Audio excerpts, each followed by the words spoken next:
Batangas Provincial Disaster Risk Reduction and Management Office bumuo ng Code Method B na magiging gabay ng local DRRMO sa disaster response. Alamin yan sa report ni Paul Hernandez.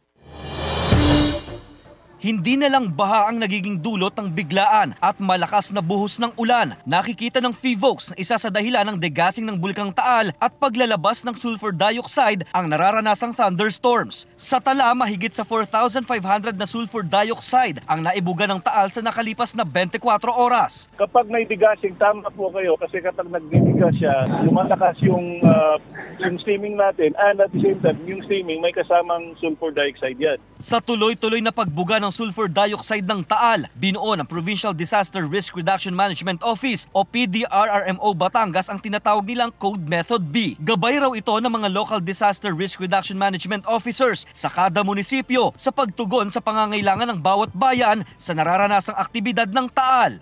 I told them that this must be implemented. Kaya they are looking forward now. Siguro kinakausap nila ang mayors to give some budget allocation. Ginagawa na rin naman daw ito, pero papaigtingin daw ng Code Method B ang disaster response. Though this is a foreseeable crisis, hindi nila ito naisama. But this is a foreseeable crisis, then they can make use of their budget realignment. Naipamahagi na rin daw ng PDRRMO ang mahigit sa 60,000 N95 face mask sa bayang naapektuhan ng VAG. Mahalaga rin daw ang partisipasyon at pagsunod ng mamamayan sa abiso ng lokal na pamahalaan.